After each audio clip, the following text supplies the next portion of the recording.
Olá a todos, tudo bem? Sejam bem-vindos novamente aqui no canal Movimento Contrário. Eu sou o Marcos e hoje nós vamos falar um pouco sobre tratamento para adolescentes, usuário de álcool e usuário de drogas. É muito comum receber inúmeros pedidos de ajuda, orientação de como fazer uma internação para adolescente, como fazer uma internação para jovem. Normalmente são famílias desesperadas procurando soluções para um problema tão grave que é na questão do uso abusivo do álcool e de outras drogas por parte do jovem, do adolescente. Bom, primeiro ponto, é importante entender como é que esse processo funciona. Não é uma tarefa fácil e eu, na verdade, nunca indico uma internação para adolescentes, salvo casos de comorbidades, dependências cruzadas, ou um caso de comorbidade grave, ou alguma patologia que coloque em risco a vida do indivíduo.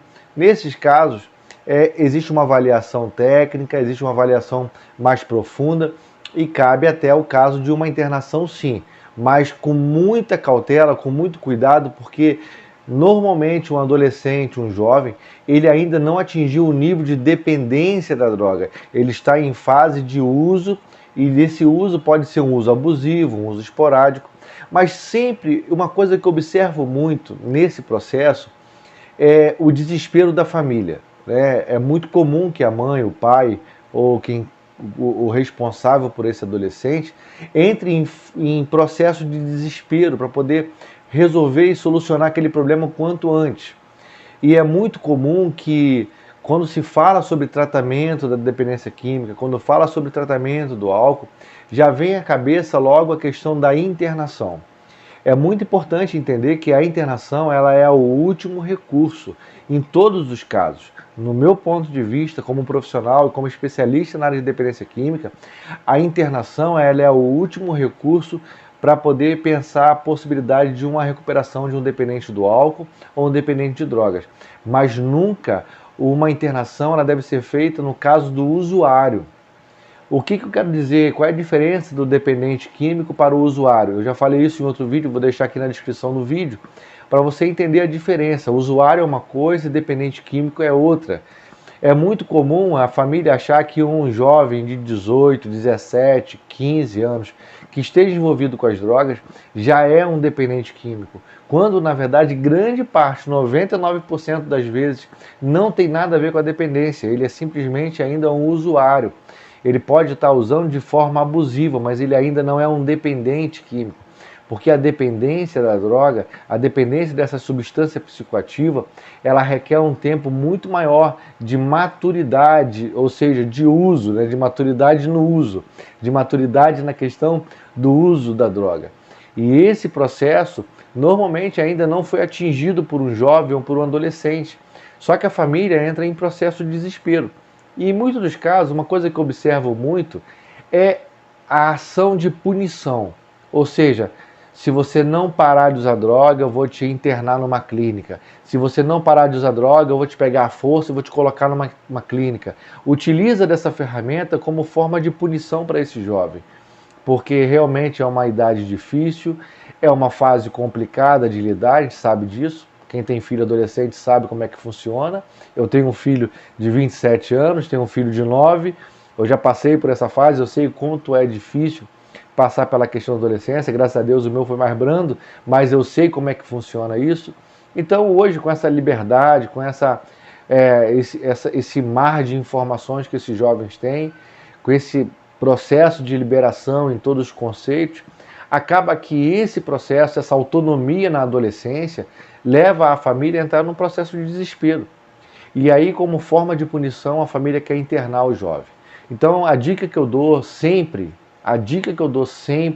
para os pais, para a família e para o responsável de um adolescente que está num processo de tratamento ou quer iniciar um processo de tratamento, é que antes de pensar a internação, é necessário que esse jovem passe por um processo ambulatorial primeiro. O que é um processo ambulatorial? Que não seja uma internação, mas que seja um profissional especialista na área, um psicólogo, que seja um processo ambulatorial, que tenha uma instituição ambulatorial que faça um trabalho semanal com esse jovem, que não venha pensar numa questão de internação, que não haja ameaças. Primeiro ponto, com a família, evite a ameaça. Não faça isso, porque isso pode despertar. A cabeça do adolescente é diferente de um homem. Um jovem tem uma mente diferente de um adulto de 30, 25 anos. É diferente. A mentalidade dele não está. Você não consegue ameaçar ele com esse discurso, porque ele ainda não perdeu nada. Ele está na fase, nós chamamos essa fase inicial do uso da maconha, do álcool com o jovem, como um processo de lua de mel. Ele está conhecendo essa substância, ele está conhecendo esses prazeres.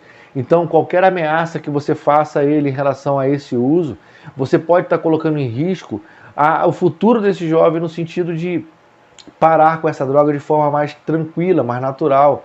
Existem técnicas de abordagens, e eu acredito que da onde você esteja me assistindo, na cidade que você esteja me assistindo, tenha profissionais capacitados para poder fazer uma abordagem qualificada para esse jovem.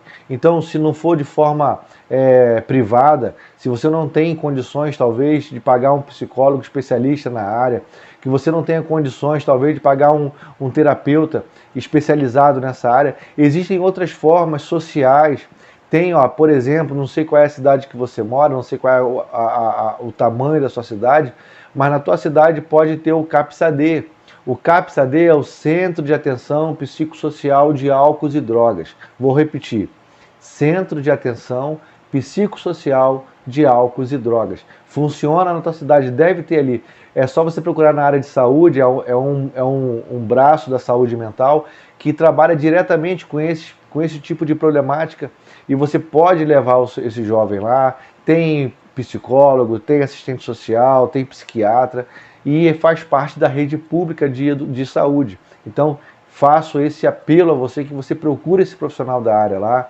Caso você não tenha uma ligação forte ou não tenha um CAPS-AD na tua cidade, provavelmente alguma instituição da sociedade civil organizada possa trabalhar com essa área. Por exemplo, tem o Naranon, pode ter um grupo de mútua ajuda, talvez numa igreja católica, né? Normalmente tem a Pastoral da Sobriedade, pode ter alguma igreja evangélica que atua diretamente nesse processo ambulatorial. Procura na tua cidade, que você vai encontrar alguns grupos que possam te apoiar de forma inicial, para dar um refrigério, para te dar um norte no sentido de como fazer para poder direcionar esse jovem para um caminho de estagnar ou estancar, quem sabe, esse uso abusivo do álcool ou de outro tipo de drogas. Mas o conselho que eu dou logo de parte inicial é que você não ameace, não fale sobre a questão da internação.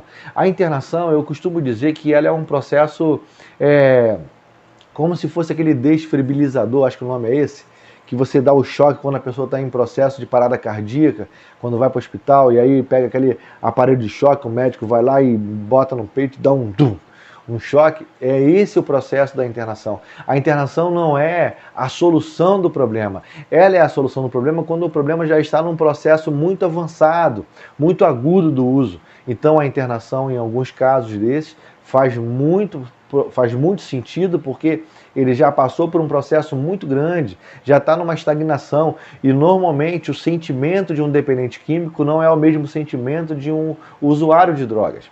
O sentimento do dependente químico é de revolta, de perda, de danos. Ele não consegue parar com a droga, mas ele não está mais apaixonado por essa droga. É diferente de um jovem que está apaixonado cada dia mais pelo prazer, pelo sentimento com essa droga, pelo envolvimento que ele está tendo com ela. Então, a forma de abordagem são diferentes. Então, fica aqui a minha dica para você, que é mãe, que é pai, que é família, que está entrando em desespero agora em relação ao uso abusivo de drogas ou de álcool com adolescente. Calma, primeiro ponto é ter calma. Eu costumo dizer também o seguinte, que a família às vezes entra num processo de desespero tamanho que esquece que ela é a parte que tem que estar pensando no processo da recuperação, da condução desse jovem. Então é como se fosse, por exemplo, um processo de descompressorização de um avião, quando aquelas máscaras de oxigênio caem. A orientação do avião, da aeronave, da companhia aérea é que a máscara, quando cair, primeira pessoa que tem que colocar a máscara é o adulto. e depois o adulto pega a máscara e coloca na criança, e não ao contrário. Então, para que nós entendemos com essa lição? É que a parte pensante, quem deve pensar, quem deve ter oxigênio inicial é o adulto, porque é ele que vai saber como fazer e como conduzir o processo de estruturação nessa caminhada. Assim também acontece na questão da dependência química e dependência do álcool. A família precisa oxigenar, a família precisa ter calma. Se o seu filho não quer ir num tratamento, se o seu filho não quer ir, se o jovem não quer participar, ele está tão afoito com a questão do uso e não quer participar de nenhum grupo, não quer ir num tratamento, calma, vai você, participa lá de um grupo de família, procura um profissional especializado em família, e você com certeza vai ter todas as ferramentas necessárias para fazer uma abordagem de forma direcionada a esse jovem e conduzir a coisa com mais tranquilidade. Então, o meu conselho é primeiro é ter calma, segundo, não fazer ameaça em relação à internação, porque isso não funciona, e terceiro, você faça um processo de oxigenação, que você tenha o conceito de que as coisas ela vai passar, é só um jovem. E não necessariamente todo mundo, ou todos os jovens que se envolvem com a droga vai se tornar um dependente químico, vai se tornar um drogado, nada disso. Isso pode passar de uma hora para outra, é manter a cabeça tranquila e calma. Tudo bem? Então fica aqui a minha dica. Antes de tudo, por favor, se você gostou desse vídeo, dá um likezinho aí. Se você gostou desse vídeo, compartilha. Se inscreva no meu canal aqui no YouTube. Segue a gente no Instagram, @Movimento Contrário, vou deixar escrito aqui. E no Facebook, Movimento Contrário. Muito obrigado pela tua paciência e eu espero ter ajudado de alguma forma. Até a próxima. Valeu, tchau.